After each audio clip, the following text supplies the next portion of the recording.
សតតែមានគូមិននៅយូរខ្លះរៀបការបានកូនហើយ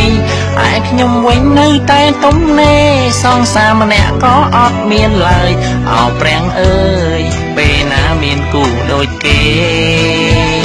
អ្នកអត់គូនៅយូរគេហៅអត់លិនតែការពិតចង់លិតគឺមិនងាយទេធ្វើម៉េចខ្ញុំកើតមកអត់ស្អាតលុយក៏ខ្សត់អត់មានដូចគេកំសត់ម្លេងទេពីតូចរហូតដល់ធំពួកម៉ាក់ខ្ញុំការចិត្តអស់ហើយតែនៅឡើយខ្ញុំនៅទុំនេកំថ្លៃតែទេគួរសើចឬយំសម្បូរណាស់គេហើយស៊ីកាធៀបការគេឡើងក៏ដូចនំចង់តែយំ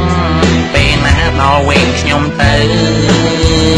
ពួកម៉ាក់ខ្ញុំគេការអត់ហើយតែនៅឡើយខ្ញុំនៅអត់លិតរហូតដល់ពេលណាទៅស្រីស្អាតស្អាតមានសង្សារអង្គអ្នកស៊ីងក៏ខ្សត់ណាស់ឥឡូវមានតែស៊ូនៅទ្រាំទៅធ្វើមិនចាំយើង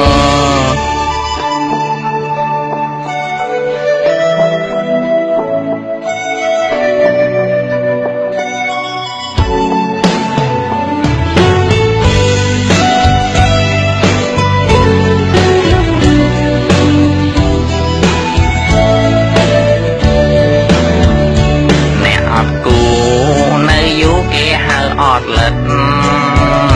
តែការពិតចង់លិតគឺមិនងាយទេធ្វើម៉េចខ្ញុំកើតមកអត់ស្អាតលុយក៏ខ្សត់អត់មានដូចគេកំសត់ម្លេះទេពីតូចរហូតដល់ធំពួកម៉ាក់ខ្ញុំការចិត្តអស់ហើយតែនៅឡើយខ្ញុំនៅទុំនេកំថ្លៃតែទេគួរសើចឬយំសម្បូរណាស់គេហៅស៊ីកាធៀបការគេឡើងក៏ដូចខ្ញុំចង់តែយំពេលណាដល់វេនខ្ញុំទៅពួកម៉ាក់ខ្ញុំគេការអស់ហើយតែនៅឡើយខ្ញុំនៅអត់លិតរហូតដល់ពេលណាទៅស្រីស្អាតស្អាតមានសង្សារអង្គអ្នកស៊ីងក៏ខ្សត់ណាស់ឥឡូវមានតែស៊ូនៅទ្រាំទៅធ្វើមិនកម្មយើងយូរទៅខ្លាចជាទុំលាប់ទៅជាធ្លាប់នៅម្នាក់ឯងហើយខ្ជិលខ្វល់លើកអើយឆ្នាំនេះដេកអត់ទៀតទៅ